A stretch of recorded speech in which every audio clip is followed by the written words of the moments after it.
សង្គ្រោះលោកគ្រូបានសម្រាប់ថ្ងៃនេះផងដែរខ្ញុំក៏បានមកសិក្សាជាមួយលោកគ្រូដោយផ្ទាល់នៅផ្ទះរបស់លោកគ្រូហើយក៏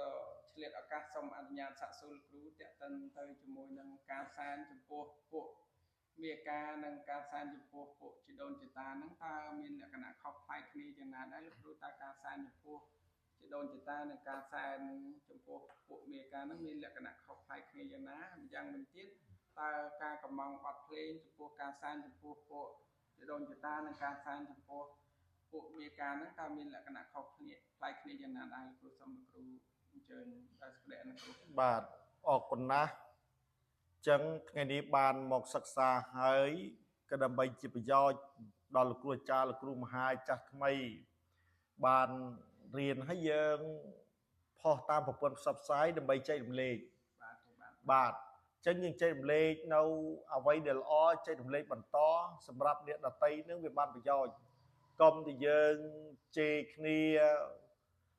ហែកហួរគ្នាតាមប្រព័ន្ធផ្សព្វផ្សាយវាគ្មានអ្វីជាប្រយោជន៍ដល់សង្គមទេបាទមិនមានអ្វីជាប្រយោជន៍ដល់សង្គមទេអញ្ចឹងថ្ងៃនេះគ្រូបានមកសិក្សាដើម្បីស្វែងយល់អំពីពាក្យសែនចំពោះជីដូនជីតានិងសែនចំពោះមារកានេះពាក្យនេះប្រើតែបាត់ដំបងនិងប្រទីមានជ័យទេបាត់ដំបងប្រទីមានជ័យគឺ 100% ក្នុងវចនានុក្រមអត់ឃើញទេណាបាទហៅថាជើងរឹងជើងស្នែងអង្គរៈដូនតាទាហានតែក្លែវបើនៅខេត្តដតីនិយាយអញ្ចឹងក៏ដឹងប៉ុន្តែបើនៅបាត់ដំបងនិងប្រទីមានជ័យនេះគឺ 100% គឺមេការនេះគឺ 100% គឺប្រើទូទៅអ្នកណាក៏ដឹងលោកគ្រូភ្លេងក៏ដឹងមហាក៏ដឹងទាំងអស់គ្នាហ្មងណាបាទចឹងសែនចំពោះជីដូនជីតាចានឈុតចានថ្មចានល្អដាក់បាយ5ស្ល5ក្បាលជ្រូកមិនស្ងោទឹកក្រូចជ្រោយសារាប៊ីយាទឹកសុទ្ធឲ្យយ៉ាងណាត្រៀមចាំបាច់ស្រេចឲ្យហើយបាទធូប5សរសៃកាន់ដៃនឹកលឹកនឹកឃើញដល់ជីដូនជីតាកងម៉ាបានចែកឋានឲ្យទទួលដឹងទទួលលឺសមាជិកថ្មីនៃគ្រួសារពេលដែលលោកមហាចាប់ផ្ដើមសែនណោះមេតាបិតាលើកដៃប្រណម្យកងអញ្ជលីទាំងពីរកូនកន្លះកូនកំមុំក៏ដូចគ្នានឹកលឹកនឹកឃើញនឹកហួយហៅជម្រាបប្រកាសប្រាប់ប្តឹងជូនដំណឹងដល់លោកដែលមរណាពីលោកនេះទៅកាន់លោកខាងមុខហើយណាឲ្យលោកទទួលដឹងទទួលលឺសមាជិកថ្មីនៃគ្រួសារម្ដាយទុកលំពុកដាក់ឲ្យកូនមានគូគប់ភពប្រេងវាសនាតាមទំនៀមទម្លាប់ប្រពៃណីដូនតាសែនចាប់មួយវគ្គលោកគ្រូភ្លេងប្រគំលេងមួយវគ្គគឺបត់កងសោយជំនួយដូនតាសែបសោយភាសាវគ្គទី1ដល់វគ្គទី2គ្រូភ្លេងប្រគំបត់កងសោយជំនួយដូនតាសែបសោយវគ្គទី2វគ្គទី3ចប់សពគ្រប់នឹងពេលដែល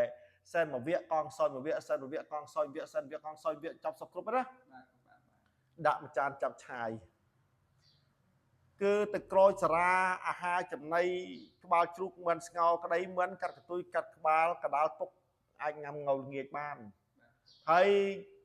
ក្បាលជ្រូកកាត់ច្រមុះបន្តិចច្បិចនឹងស្លឹកជាបន្តិចដាក់មកម្លូស្លាបរិយដាក់អីមួយចានចាប់ឆាយនឹងគឺសែនចំពោះមេកាឬអង្គរៈដូនតាជើងរឹងជើងស្នែងព្រោះពពួកនឹងឯងមិនមែនជាញាតិកាមិនមែនជាដូនតាយើងហៅថាខ្មោចមិនសំណំធ្វើភ្នែកព្រិចញ៉ាំចាំនៅអ៊ីចដឺណោះប្រឡាក់ដីឲ្យសមក់មិនហ៊ានឡើងលើគេអាឋានទេព្រោះមិនមែនជាញាតិកាមិនមែនជាញាតិកាមិនហ៊ានមកសេពសយលើក្រៅព្រំជុំដូនតានឹងអត់ទេនៅធ្វើភ្នែកព្រិចញ៉ាំចាំនៅចដឺណោះដាក់មួយចានចាប់ឆាយចឹងទៅកសែនចំពោះអ្នកដោយរយតាមដូនតាហ្នឹងឯងក្រែងលោកថាមកតាមដោយរយតាមដូនតាជើងរឹងជើងស្នែងពពួកមេការមកតាមដូនតាហ្នឹងឯងក្រែងលោកត្រឡប់ទៅវិញលោកមិនបានសេពសយវិសាហើយយកសែនរួចគឺលោកគ្រូភ្លេងលេងបត់សំពោកថយបត់ថយស្ពោកយកសំណែនចាក់ក្បែររបងឆ្លងទៅទិសឦសានហើយយកចានមកវិញនេះពាក្យសែនចំពោះមេការចាំខ្ញុំសូត្រជូនស្ដាប់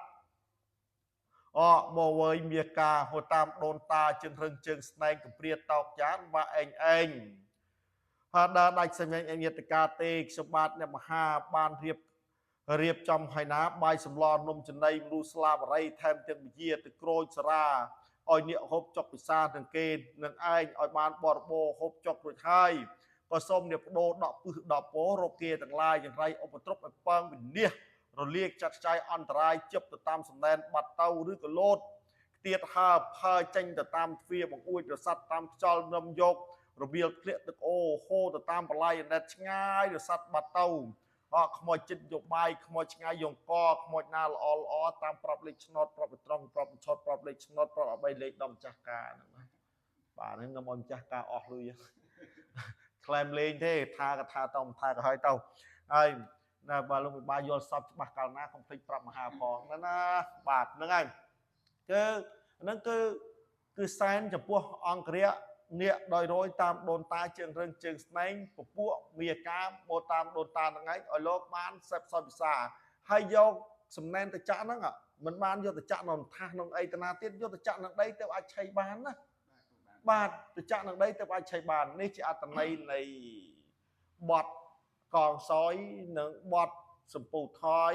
ខ្ញុំបាទបកស្រាយដើម្បីយកទៅបរិយាយក្នុងវិធីមង្គលការដល់ខ្លាយទៅជាអ្នកមហាកាលណាទៅបរិយាយបាទប៉ុណ្្នឹងចុះបាទបាទសូមគោរពអរគុណច្រើនបាទចូលរួមរបស់លោកគ្រូសូមគោរពអរគុណបាទ